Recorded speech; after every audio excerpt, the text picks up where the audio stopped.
mais uma notícia quente de Brasília para vocês, pessoal. Vou estar soltando o vídeo. Antes, quero pedir para você deixar o joinha e compartilhar. Isso ajuda e muito a levar a informação, o vídeo no caso, para outras pessoas, tá bom? E no momento em que estamos vivendo no Brasil, precisamos e muito levar a informação adiante, tá bom? Então, bora pro vídeo. Pessoal, o grande debate que está dominando a internet hoje é quem saiu ganhando ontem, quem realmente saiu vitorioso ontem, depois daquela obstrução que nós fizemos e acabamos terminando a obstrução, permitindo que o Hugo Mota sentasse na cadeira e abrisse e fechasse a sessão rapidamente. Para você entender quem saiu ganhando ontem, basta prestar atenção na reação das pessoas. Quem ficou mais irritado? Quem surtou ao final da sessão de ontem? E eu vou te dar um exemplo. Ontem aconteceu algo gravíssimo no plenário da Câmara dos Deputados. Mais um crime cometido pela esquerda. Eu quero te apresentar aqui essa delicadeza de pessoa. Pessoa educada, pessoa cheia de bom senso. Deputada do PT pelo Mato Grosso do Sul, Camila Jara. Deputada jovem de 30 anos, que veio para revolucionar e trazer um sangue novo para a política brasileira. E ela se apresenta como uma deputada ativista pelos direitos humanos e combate à desigualdade. Ela não é uma deputada de relevância, para ser sincero, eu nem sabia que ela era do PT, tanto que ela é irrelevante ali. Eu devo ter visto ela algumas vezes na minha vida no plenário, tá? E olha que curioso, apesar de uma rede pequena, como você pode ver aqui, ó, 196 mil, 196 mil seguidores, ela tem uma rede irrisória. Olha só as coisinhas que ela posta, tudo bonitinho, que gracinha. Médias, 260 comentários, 324, 521. Você vê que... Essa aqui parece foto de criminoso. Você vê, olha só que gracinha ela, né? Parece uma pessoa tão meiga. Só que o que foi que ela fez que, de repente, na última postagem dela, ela tá com 63 mil comentários em uma postagem de apenas 3 mil likes. O que essa pessoa aprontou? Bom, primeiro vamos analisar o que ela costuma aprontar. Ela não é lá uma pessoa muito temperada, muito equilibrada. É conhecida na região lá onde ela tem os seus votinhos dos esquisitos, por arrumar confusão em botecos, por ficar bêbada e arrumar confusão aqui arrumando confusão com a polícia. Ela fica dando aquela carteirada, sabe? Sabe aquela carteirada? Eu sou deputada federal, o que você quer? Eu acabo com você, eu sou a fodástica. Uma pessoa bem temperada, bem equilibrada. Ela é famosa por esses escândalozinhos dos botecos, depois de tomar umas cervejinhas. Aqui, ó, mais uma vez sentada. Aqui vocês não mexem. Qual o motivo? Qual é? Aqui vocês não mexem. Meia-noite. Vocês vão lá no boliche agora? A polícia tá fechada. Isso aqui tá resolvido. Vocês vão lá no boliche agora? Não. Vocês vão achar. Vocês não vão lá no boliche. Ai, aqui então vocês estão com preconceito de classe. Vocês receberam uma notificação do boliche, vocês não querem. Aqui, outra confusão, ela não querendo ser abordada, não pode fazer busca, baculejo, não pode. Tem que ter alguma mulher aqui. Cadê uma mulher pra abordar ela? Ela não é lá uma das pessoas mais... Vamos lá. Ontem, ao final da sessão, quando o Hugo Mota encerra a sessão, eu tenho certeza que você viu esse vídeo, onde ela dá um murro no saco do Nicolas Ferreira. Bem ali, ó. De novo. Olha o ódio dessa mulher, olha lá. Um murro no saco. O ódio dela. Isso é democrático, né? Super democrático. O Nicolas, coitado, cai no chão. Coitado. Nicolas falou que está bem, tá? Não houve danos graves, afinal de contas ele já teve 2 filhas, então tá tranquilo. Por que eu tô te mostrando isso? Ela agrediu um deputado federal com um murro no saco, ele caiu no chão, e agora ela tá reclamando porque ela tá reclamando do ódio que ela tá sofrendo. Vamos ver o ódio que ela tá sofrendo? A Grid, né, aproveita que é mulher, cassação já, defensora de direitos humanos, que farsa. Geral denunciando a conta. Agredindo, senhora? É assim que se defende os direitos humanos? Ativistas de direitos humanos agredindo deputado? Faltou equilíbrio emocional. Ativistas de direitos humanos. Ela falando que vamos restabelecer a ordem é demais. Ficou famosa, querida. E não foi pelo seu trabalho. Foi por atacar a voz do povo. Então, assim, a mulher surtada, completamente surtada, vai lá, agride um deputado federal, está sofrendo críticas por ter feito uma agressão física e agora ela partiu para aquela famosa narrativa da esquerda. Após desavença com Nicolas, petista diz ser alvo de campanha de ódio. Agora é a campanha de ódio. Tipo, você reclamar que um petista bateu em uma pessoa, você está fazendo campanha de ódio, tá? Olha o absurdo desse pessoal. Mineiro diz que foi empurrado, ele não diz, tá no vídeo, todo mundo viu, tem várias testemunhas, foi um murro no saco, né? A quem chamou de jararaca, deputado afirma que esbarrou no colega que... Essa deputada, ela tem que ser imediatamente cassada. E enquanto ela não é cassada, mas ela vai ser, você pode ter certeza, não tem como o Hugo Mota não dar de início de cara uma suspensão para ela, enquanto ela não é cassada, o nosso colega, o nosso grande Nicolas Ferreira vai ter que trabalhar assim. Por que eu estou mostrando isso para vocês? Primeiro que é bom rir um pouco, né? A reação deles é uma reação de derrota.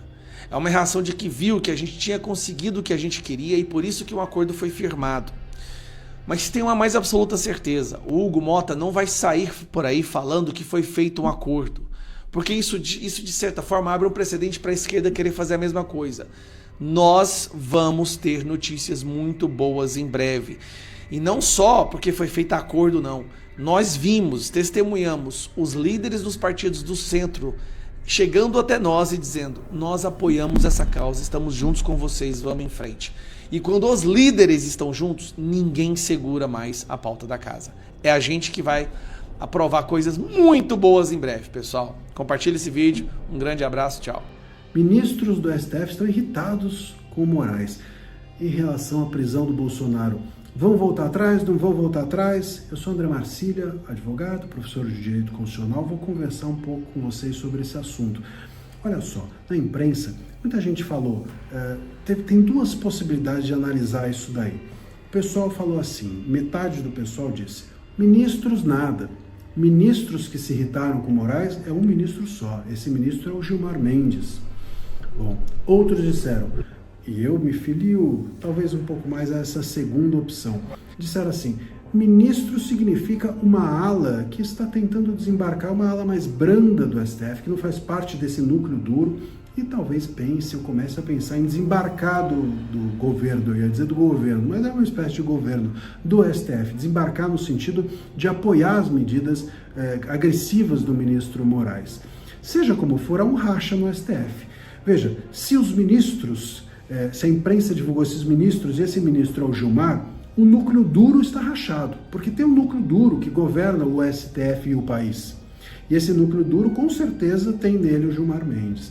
É o Moraes, que é o porta-voz, é o Gilmar Mendes, que está ali como uma das cabeças, e provavelmente o ministro Barroso também é outra das cabeças que ali estão, não à toa, está pensando em, literalmente mesmo, desembarcar e ir para uma embaixada, sair a francesa, talvez até numa embaixada francesa, com certeza total, a embaixada para onde ele quererá ir não é a embaixada venezuelana, nem a chinesa, nem a cubana, nem a da Coreia do Norte, embora ele diga que o problema grandioso, o problema do mundo é o extremismo de direita. Mas, enfim, o desembarque, o possível desembarque do Barroso, ou a irritação do ministro Moraes, mostra que, primeiro, a irritação do ministro Gilmar com Moraes mostra que o Moraes tomou essa medida de forma apressada, muito provavelmente sem consultar os demais, muito provavelmente desalinhado dos demais ministros desse núcleo duro.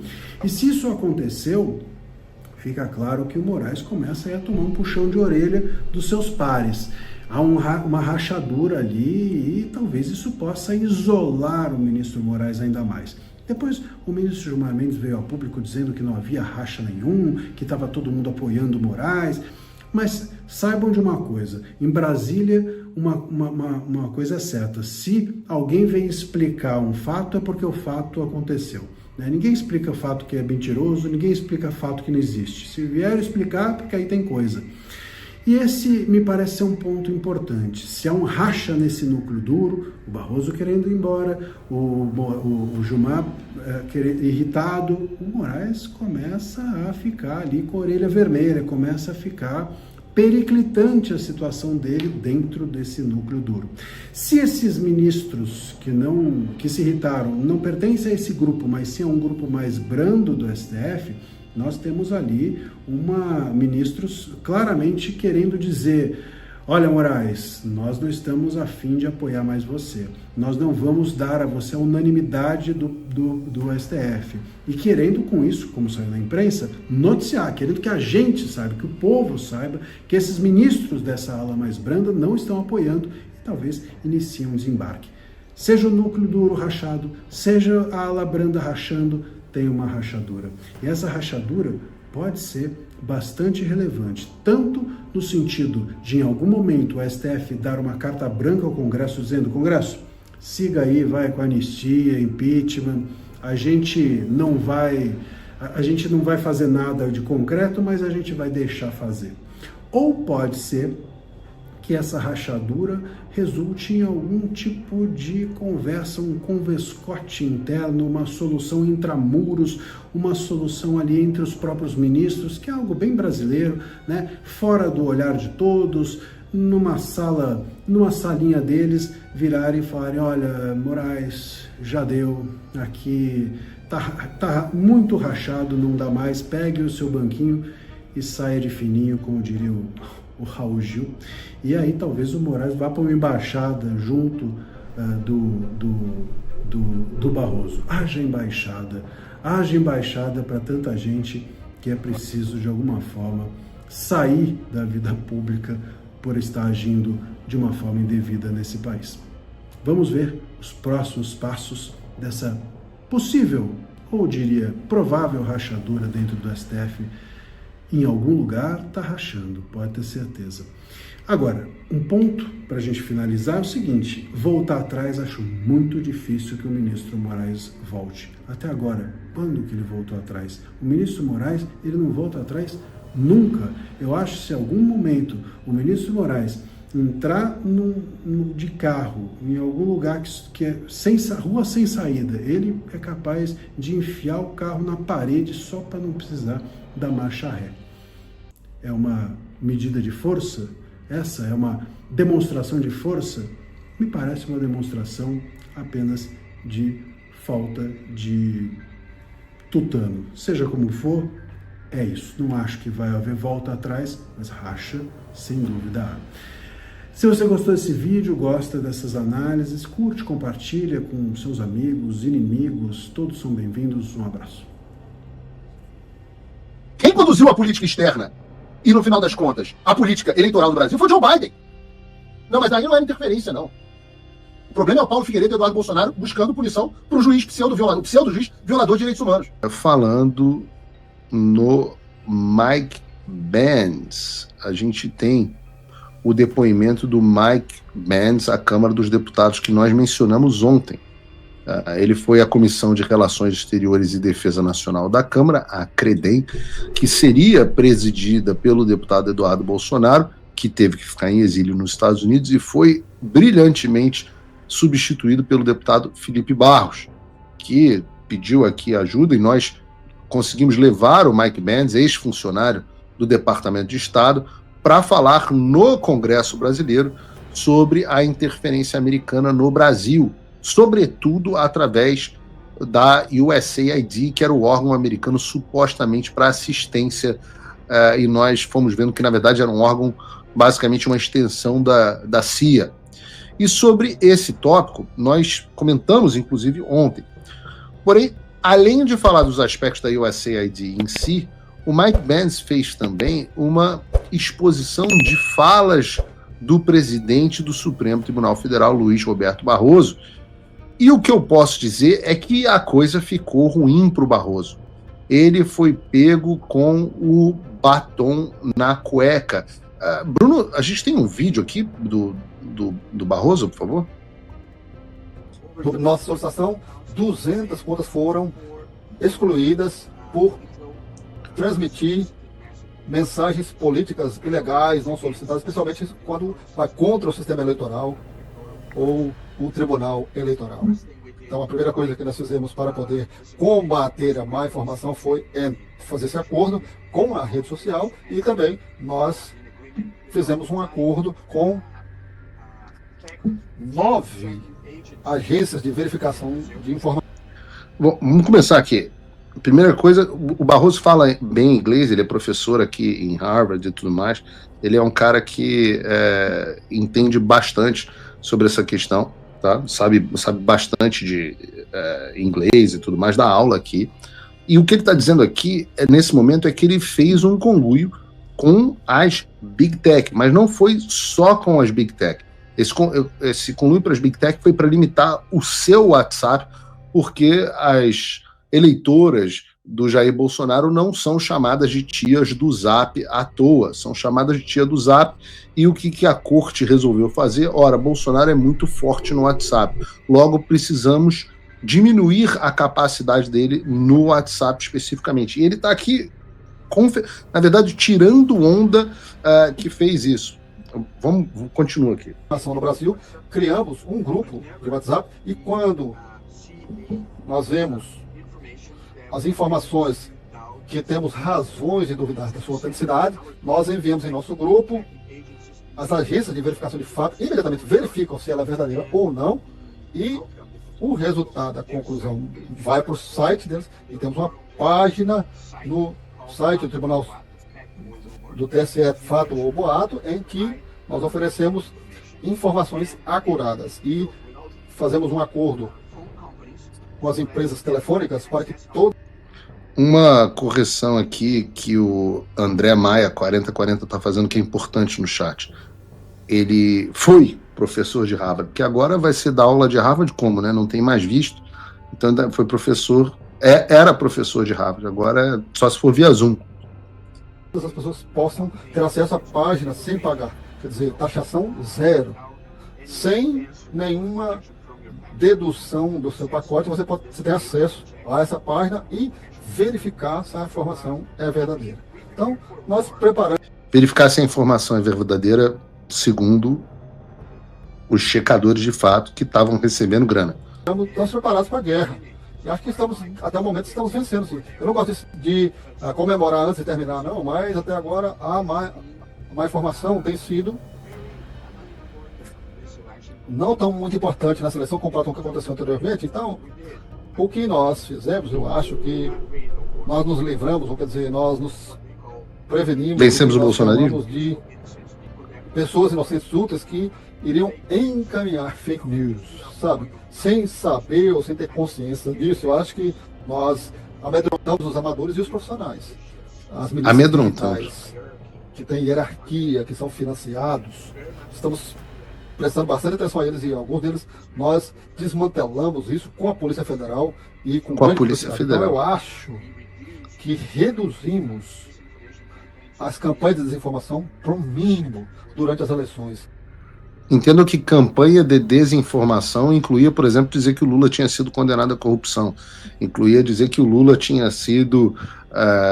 que era o Lula aliado do Maduro, de Ortega, que era a favor do aborto. Isso tudo era chamado de desinformação. Outra coisa que era chamada de desinformação, que, por exemplo, digamos assim, que o vírus chinês tinha vindo da China, que você tinha vou chamar aqui de tratamento precoce era uma possibilidade, que cloroquina era possível de ser utilizada, que tinha evidências científicas, que a vacina não era 100% eficaz. Tudo isso era chamado de desinformação. Felizmente.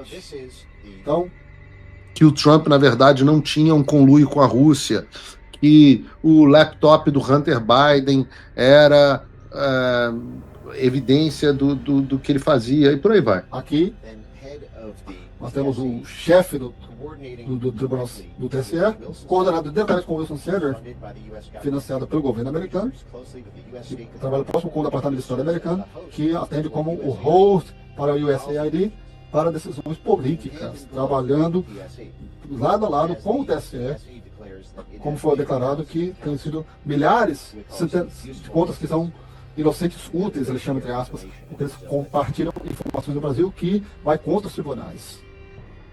Vocês estão vendo uma confissão de culpa do ex-presidente do Tribunal Superior Eleitoral e atual presidente do Supremo Tribunal Federal. O cara tá falando com todas as letras que pelo menos 200 contas foram banidas das redes sociais pelo TSE por transmitirem conteúdos que eles consideravam como ilegais. Critério deles. Especialmente os que tratavam de críticas ao sistema eleitoral e ao próprio TSE. Esse era o crime. Reclamar do serviço público prestado por um órgão público era ilegal. Foi tornado ilegal pelo presidente do próprio tribunal. E para tornar isso operacional, o TSE obrigou, a gente não sabe o quanto que foi em conluio, o Mark Zuckerberg até pediu desculpas pelas censuras dele, né? Mas ele, em tese, obrigou as empresas de rede social a firmarem acordos com o tribunal e estabeleceu parcerias com 9 agências de checagem de fatos no Brasil. Aí você vai ver quem são as agências de checagem de fatos. A AFP, que é a agência France Press, eu acho, né? A AFP. A agência Lupa, o Aos Fatos, o Boato.org, Comprova, o iFarsas, o Estadão Verifica, o Fato ou Fake e o UOL Confere. Ah, Paulo, mas essas são agências isentas. Ora, a agência Lupa atuou como parceira da ONG Medan, que recebeu o quê?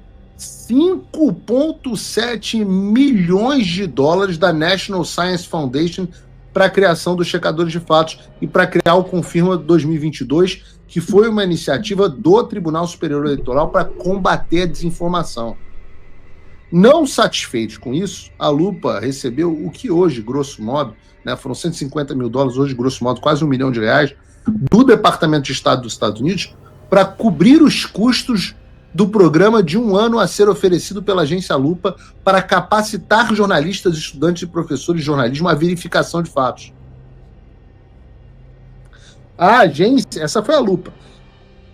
A agência Aos Fatos foi parceira do tal do Consórcio para Eleições e Fortalecimento do Processo Político, CEPS, que é uma instituição que também foi financiada pela USAID na criação do Guia de Combate à Desinformação deles, e participaram de vários eventos financiados pelo National Endowment for Democracy, que é uma outra instituição financiada pelos Estados Unidos. Vocês estão vendo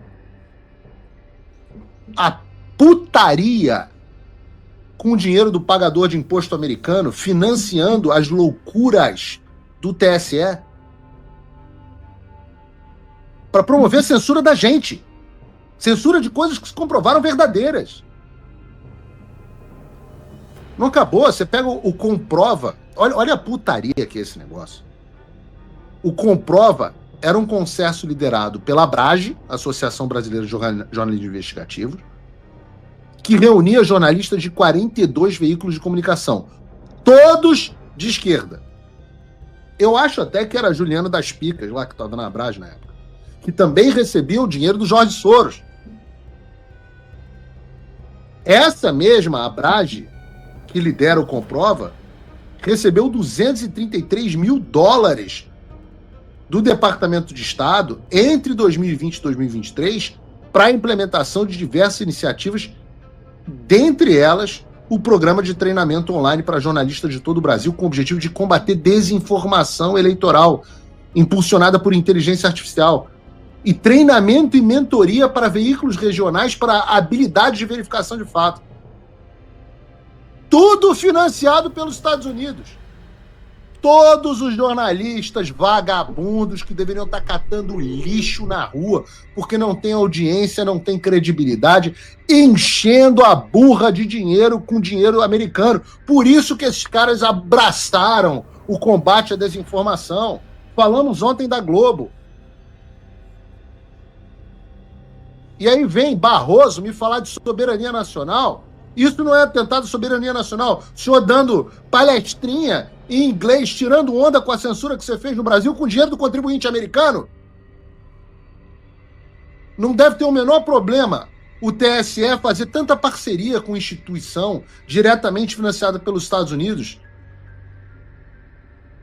Quem conduziu a política externa e, no final das contas, a política eleitoral do Brasil foi o Joe Biden.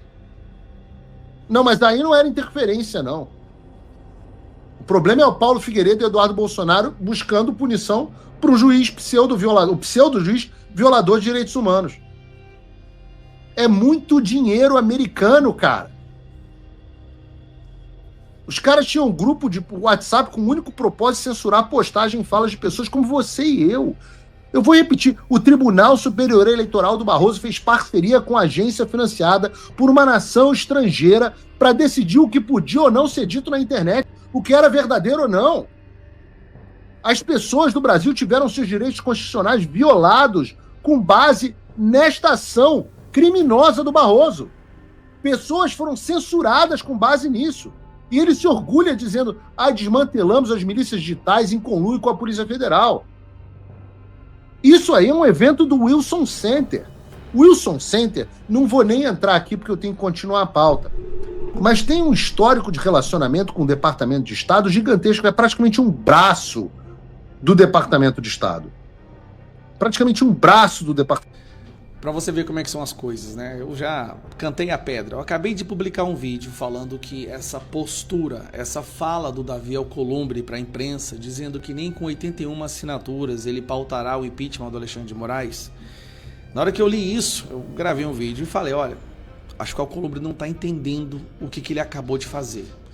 Ele declarou publicamente ser cúmplice de um violador de direitos humanos e protetor desse violador. Então é duas coisas terríveis aí. Primeiro, ele é cúmplice, porque durante o período que ele fez essa violação, cometeu todas essas violações, o Alcolumbre não fez nada, e agora ele é protetor ao dizer publicamente que mesmo com a maioria do Senado favorável ao impeachment, ele vai proteger o Alexandre de Moraes.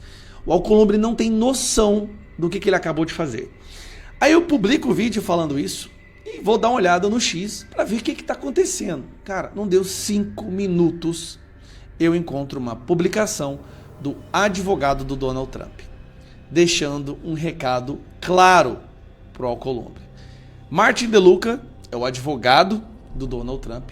É uma das pessoas que mais fornecem as informações para o Donald Trump sobre os absurdos do Alexandre de Moraes aqui, junto com Paulo Figueiredo e Eduardo Bolsonaro. E ele publicou isso aqui, publicou, obviamente, essa matéria, né? Nem com 81 assinaturas, pauta o impeachment de um ministro supremo, diz Alcolumbre a líderes. Agora vamos ler a tradução do que o advogado do Donald Trump acabou de escrever. Vamos lá. Começa daqui, ó. As máscaras estão caindo para os defensores da democracia brasileira. Após semanas de protestos, censura desenfreada e crescentes detenções políticas, a maioria dos senadores brasileiros assinou um pedido formal de impeachment de Alexandre de Moraes. Mas o presidente do Senado brasileiro, Davi Alcolumbre, acabou de dizer aos líderes do partido: mesmo que vocês tenham todas as 81 assinaturas, não colocarei o impeachment de um ministro do Supremo Tribunal Federal em votação. Há 81 senadores no Brasil. Alcolumbre afirma que, mesmo que cada um deles peça o impeachment de Moraes, ele o bloqueará de qualquer maneira. Agora, a própria instituição com poderes para responsabilizar Moraes está sendo impedida de fazê-lo. Se até a unanimidade do Senado é relevante, para onde o Brasil está indo? Aqui vocês estão vendo, gente, um claro, explícito recado. Ele até marcou o Alcolumbre aqui, viu? Ele está dando um recado muito claro. Alcolumbre acaba de se tornar o próximo alvo da artilharia à disposição do Donald Trump. Ao se posicionar como defensor e cúmplice, pode ter certeza, vai ter visto cancelado, que isso é algo que se faz quase que imediatamente, e vai ter Magnitsky. A Magnitsky para o Alcolumbre, agora, antes eu já não sabia, vou ser sincero, eu falava, cara, será que é bom, não vai ter, será que vai ter, qual é a possibilidade? Agora eu tenho a mais absoluta certeza que o Alcolumbre acabou de conquistar uma Magnitsky para ele. Olha que terrível para o nosso país. Um ministro do STF violador de direitos humanos e o presidente da casa também sancionado por ser um cúmplice protetor desse violador de direitos humanos, desrespeitando a maioria da casa da qual ele preside. Isso é sério. Ele está desrespeitando a vontade da maioria da casa na qual ele é o presidente. A função de um presidente da casa é acatar a vontade da maioria. Se não, se você vota e coloca um presidente de uma casa ou de qualquer lugar e esse presidente ignora a vontade da maioria, você está elegendo um ditador. E é isso que o Alcolumbre está fazendo, ignorando por completo a vontade da maioria. Olha, eu acho que só resta agora para ele rezar bastante, né? Sinceramente, eu acho que hoje todo mundo entendeu que não tem como contornar Magnitsky. Não ache você que vai colocar dinheirinho na Fintech ou na Cicobi. Cara, não tem como. Você não consegue fazer isso. Não tem como você burlar a Magnitsky. Acho que hoje as pessoas entenderam isso. Você não vai poder ir em lugar nenhum do mundo. Você não pode ter cartão de crédito. Você não pode ter conta de nada. Você não pode ter Google. Você não pode ter... Ai, meu Deus. Essas pessoas... Como a ignorância vai causar o prejuízo de muita gente no Brasil, eu fico impressionado.